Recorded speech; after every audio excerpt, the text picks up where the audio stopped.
Mohammed and Dennis Waweru, citing late completion and publication of the Constitution Amendment Bill 2020. The event was to be presided over by President Uhuru Kenyatta and ODM leader Raila Odinga. KTN News' Daniel Kariuki now looks at a signature collection process that was once conducted by a coalition of Reforms and Democracy CORD, but fell short of the required threshold. The journey to a referendum is set to officially kick off with a collection of signatures, but the process is receiving criticism and support at equal measure. So there will be some leaders who will also sign that day. Thereafter, the copies are going to be sent to all counties. The exercise that is expected to be devolved to the rest of the country, seemingly dividing Kenyans right in the middle. Mimi sitapiga saini. Sababu kila ndapigia sign sijui ni nini. Tulisikia kuna draft ilitolewa na haijaletwa hapa mashinani tuone ili tuisome. Hii si msimu ya kusema ni kusaini BBI. Mimi tachora buzi. Hakuna kitu kingine, tachora tu buzi. Kuna mambo kadhaa yenye imekuwa ikitajwa na baadhi ya viongozi wa huku Murang'a, wengine wanauga mkono, wengine wanapinga, lakini kwangu personally mimi nataka ni ikuje kesho tena mapema tena sana. Na support personally. Nandi Governor Stephen Sang warning that the collection of signatures in his county was not welcomed. In Nandi County, we will not agree and will not accept those signatures. Mtu asikuja kujaribu kutafuta signatures hapa. Kuna mtu atapeana signature katika kaunti yetu ya Nandi. It is this back and forth concerning the collection of signatures that has left more questions than answers. There will always be doubting Thomases in any process. I want to urge the Secretariat of BBI and those involved to print as many copies of these documents as they practically can and send them to the lowest levels of society in the villages. Insiders say the process will be carried out under the watch of strategic leaders across the political divide, but largely from the faction that supports the two handshake principles. Ikuje, tuisome, tuone vile iko, tuone mahali tunaweza amend, hiyo ndio wakati nita make decision. But for now, hata hizo watu wenye watakuja kuuliza sahihi zetu, afadhali ni watoroke. Hata ukiwa unaniuzia buzi, uwezi muuzia buzi, mimi buzi iko kwa nyumbani kwako na mimi niko hapa. Nimeiona, nimeisoma na mingi ya vitu ambazo zimo hapo ni vitu za kutujenga sisi wa Kenya wote. A similar exercise was once carried out by Coalition of Reforms and Democracy CORD and flopped for failing to meet the required threshold of 1 million signatures. According to IEBC, some of the CORD signatures were drawings of animals. And in preparations for the drive, President Uhuru Kenyatta and ODM leader Raila Odinga hosted women leaders at State House, Nairobi on Wednesday. Daniel Kariuki, KTN News. So now let me bring in Javas Bigambo, governance expert, joining us now. Thank you so much, Mr. Bigambo, for talking to us here on KTN News Center. Good morning. Good morning. How are you doing? I'm fine. Now, let's begin straight away. So, the BBI report was officially launched in October the 26th, but the next hurdle has been the collection of signatures. Just before we talk about collection of signatures and cancellation, let's talk about the sentiments of Kenyans from that story that my colleague has done, Daniel Kariuki. Some saying they've not read the document. Some don't even understand, they don't understand the content of the document. Some are saying this is not the right time to talk about collection of signatures when it comes to BBI. We need to be handling matters COVID-19 in the country. Well, first, I would say that time is always right to do what is right, as was said by Martin Luther King Jr. in his time. Now, I think the issue, and I've heard one lady indicating that she has read the document and the things that are in there are good for Kenya. Let's look back a bit after the Bomas conference and the Bomas draft. And then, of course, with the discussions that happened in Naivasha following the Bomas draft, we had the government take the initiative to make printouts of the draft constitution. And we also had circulation of the same as inserts in the newspapers. That has not happened this time round. In fact, if we were just to have that document as it was prepared by the BBI task force team, and prepared and delivered in English, and then we say we want to circulate the same, how many Kenyans and those who will participate in the referendum read and understand English?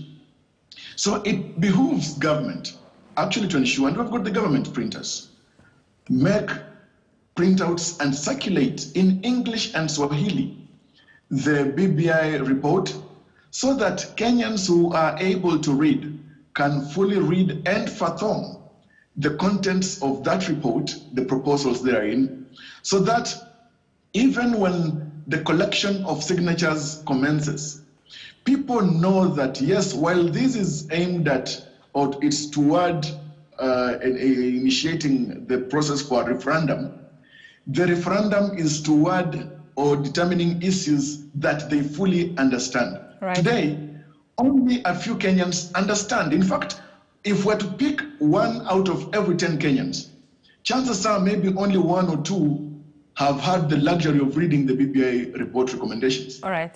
Most Kenyans have read. All right. So now, thank you for that answer. So now let's move on to Kenyans are looking forward to President Uhuru Kenyatta, ODM leader Raila Odinga, the handshake partners, officially launching that collection of signatures, 5 million signatures that are needed by the Electoral Commission. And just out of nowhere, the BBI Secretariat comes out to say the amendment, the Constitution Amendment Bill 2020 is not yet ready. Didn't they see this coming? Well, first, we have got a penchant, and not us Kenyans, but government fellows, of launching stuff from projects that have been launched and many have, stalled midway.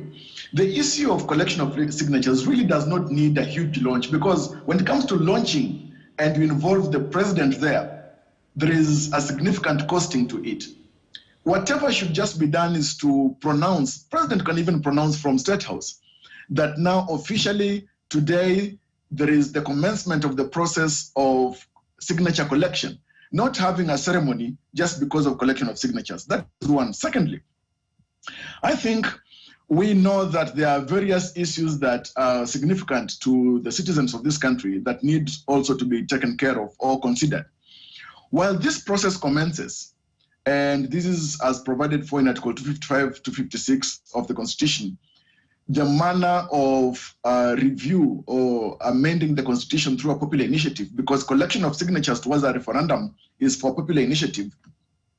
Let us appreciate that there is need for preparation of county governments, all the 47 county governments, so that if at all close to 50% or more of the counties ratify this process, then of course the process moves forward.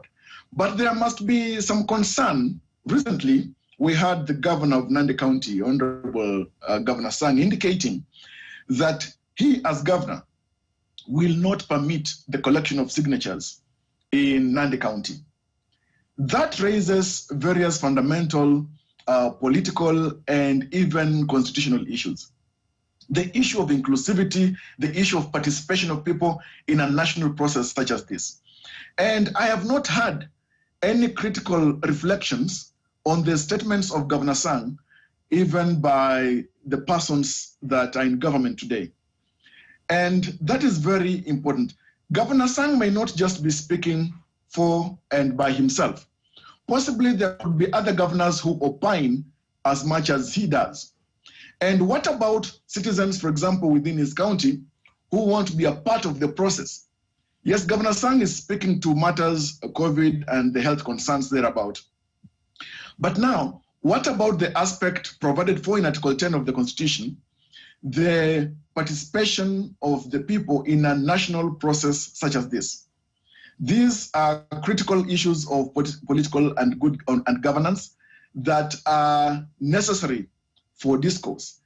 The other thing is this: when this launch of signature collection starts, of course, toward 1 million signatures to be collected, appreciating too the concerns of the IEBC leadership, and Chabukati published their letter, I think yesterday or the other.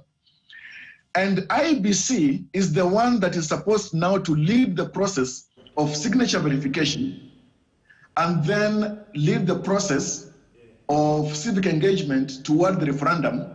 Yet the IEBC itself seems to be diametrically opposed. In fact, Bigambo, allow me, Mr. Bigambo, allow me to cut you short. Let me take you back to, because you've piqued my mind, back to the question I had to ask you about the Nandi governor saying that I will not allow the collection of signatures for BBI to be collected in my county, which then begs the question, will it be an easy ride or a hard ride for the BBI team when it comes to collection of signatures at the county assemblies? Because I know they need at least 24 counties to actually agree with that move of changing the constitution.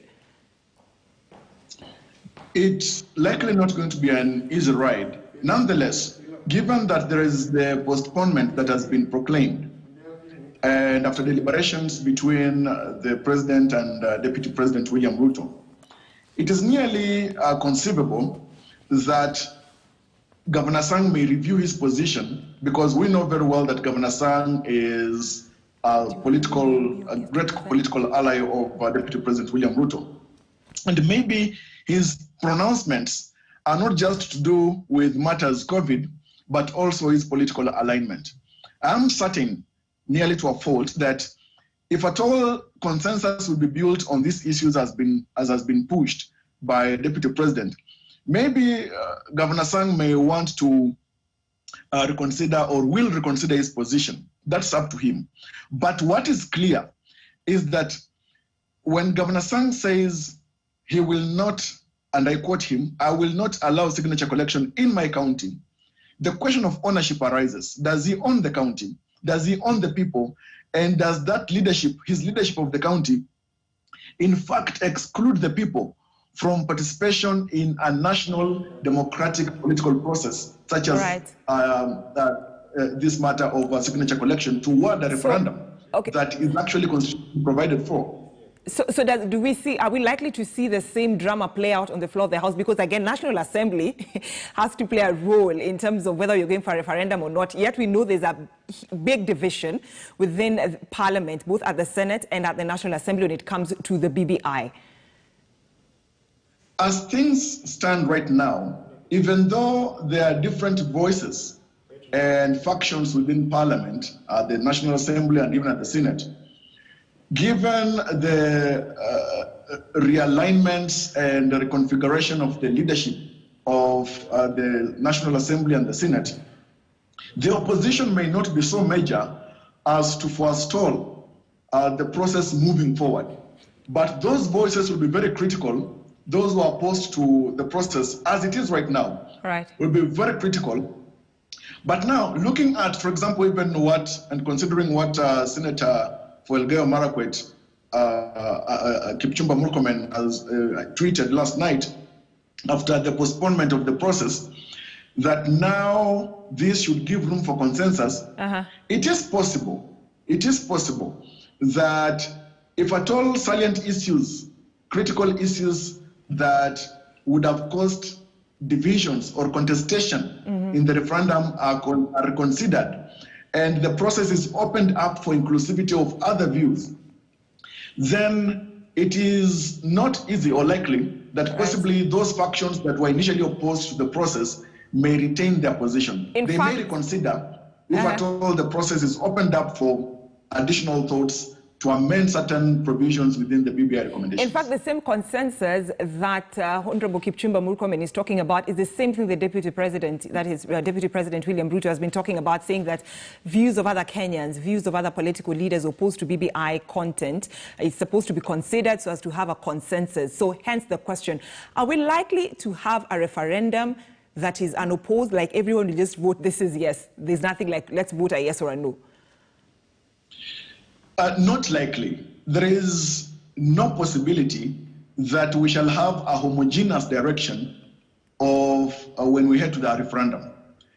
The issue here is that when there is consensus, consensus is not necessarily on all the provisions and recommendations of the BBI task force. Consensus that is being sought here seems to be on certain critical issues. One amongst them is the elevation or otherwise of the Senate to be the upper house. The issue of the provision of 70% women, for example, positions or seats within parliament. So, and related issues. Right. So these are the contested issues that various factions or leaders are calling for consensus about. Right. Okay. The issue of consensus is not on every provision within the recommendations of the BBI report. All right. So as long as, and to the extent that the critical, contentious issues are properly deliberated on and then the political factions agree upon those issues, then the referendum will be non-contested to the extent that there will be no clear divisive lines or issues that will draw various groups apart. All right. James Bigambo, on that note, I'd like to say thank you so much for talking to us here on KTN News Center concerning matters BBI, the collection of signatures that was cancelled. It was supposed to happen today. Taking us to another commercial break here on KTN News Center. I see you again in just a few minutes for the second hour of News Center.